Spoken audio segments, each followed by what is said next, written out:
Hey guys, this is Kasim from Game Previews, and today we're going to be talking about some verified information we got from Niantic. So first things first, New Zealand and Australia are going to be having a Pokemon Go beta coming later this month. They don't have a definitive date yet, but if you do want to sign up and you live in New Zealand or Australia, I'll have a link in the description. You guys can just go onto that and put in the registration information. It's pretty much the same as the Japan one. There are a few things that Niantic did take out in terms of wording, but overall it's pretty much the same. So yeah, another thing that we learned is that CP stands for combat points. So what exactly the combat points mean is not confirmed yet, but it could have something to do with gym battles. So another thing that we learned is that this dev team has been working super hard to get all the bugs out of this beta. So for those of you guys who don't know, they do have a Google Plus page with a lot of users who are in the beta, and those users have been reporting several bugs. So this team has been working super hard to get them out.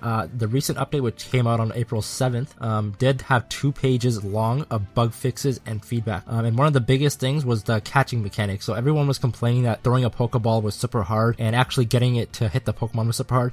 And if you guys looked at that previous video I just put up on my channel, you could tell that the user who was leaking that gameplay did have a hard time in terms of throwing the Pokeball and hitting the Pokemon. So the update that just came out on April 7th apparently did help in fixing that. Another thing that the devs did tell us is that Intel based phones will not be working in the beta. So that's like Asus Zen phones and stuff like that. So if your phone does have an Intel chipset inside, then this beta is not going to work even if you do get invited. So then another thing that we learned is the Pokemon spawn spots. So they're not entirely random. If you guys watched that gameplay from yesterday, you could notice that there was something pulsating around the trainer, and that whenever he was walking around, there was grass that would flash back, and that's essentially your tall grass where Pokemon could be found. So they're not completely random. The game does tell you general areas where you can look for Pokemon, and those places that flash up when you're walking around and the circle pulsates, that's where the Pokemon are going to be. So moving on, it seems that this game really does eat up battery life. So some users were saying that at 100% charge, they get around 2 hours of straight gameplay. So if you're someone who thinks that you're going to be heavily invested in this game, I highly recommend an external battery, and I will be doing a video on some of the accessories you should think about buying before Pokemon Go comes out. So watch out for that as well. So as you guys know, the Pokestops are actually going to be located where portals would be in Ingress, and so far only 30% of the portal's locations are actually Pokestops. Now that's probably going to increase once the game does get closer to release and once it releases,